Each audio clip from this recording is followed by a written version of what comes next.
Do you feel like your relationship is dying? Hi, my name is Chris, and I'm your go-to relationship coach for all things relationship and marriage.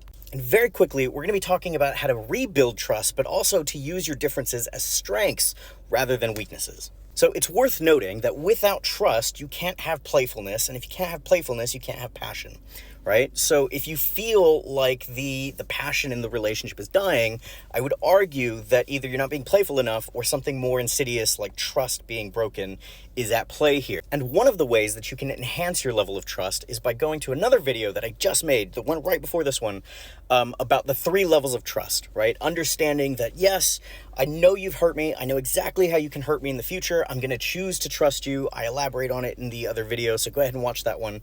But I do want to help you repair your trust, right? So there's 2 things I'd like to point out. 1, even if you do overcome this problem, understand that you will both still be works in progress in 20, 40 years, right? So even if this problem does get overcome, you're still never going to get rid of problems themselves. So I would just like to put that at the forefront of your attention, right? Obviously, different problems have different weight, right? If we're having affairs left and right, that's a different issue than, forgetting dishes. But you get the idea. One question that my wife and I like to use is, how is this different even though it feels the same? And then you give them an opportunity to make their case.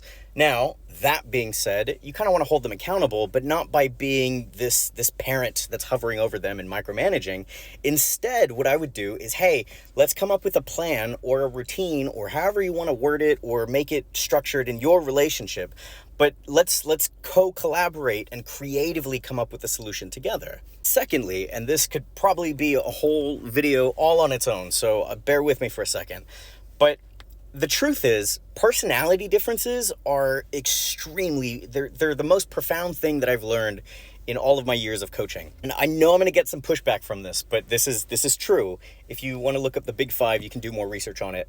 I'm not affiliated with this website at all, but understandmyself.com is probably the best one.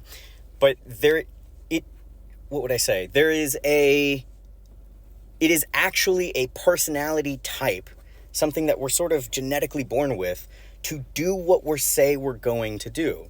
Now, it's also a personality type to be extroverted versus introverted, and the reason I bring that up is because even an introvert can learn the skills of an extrovert, but they'll never really be an extrovert. Likewise, somebody that's very go with the flow, driven by their emotions, not very dutiful, has a hard time keeping schedule, they can still learn those skills. And I'll tell on myself, I am very low in that score. Like, I'm very go with the flow. It's actually what makes me a good entrepreneur, but I'm forgetful and it's very hard for me to stick to a schedule, which drives my wife up a wall.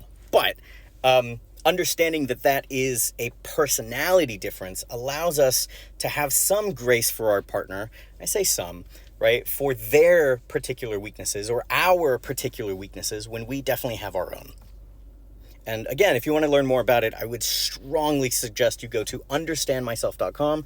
Not affiliated with them at all, but I did write about the Big 5 in my book. And that's what understandmyself.com does, is it breaks down your Big 5 personality traits. What's cool about it is your partner can do it, and then you can plug your profiles together and it'll tell you what your natural strengths and weaknesses are. And that's incredibly useful for those of you that feel like the trust is damaged, but also for those of you that are just kind of watching this in a new relationship and you want to be able to foreshadow what your problem areas are going to be, and more specifically, probably more importantly, is how you guys are going to overcome them productively and proactively rather than reactively. So if you have a question, by all means, please drop it in the comment section. Hit like if you found this valuable, or share it with somebody that needs to hear it. But if you stuck around till the end, please hit follow, and I'd love to be able to help you out some more.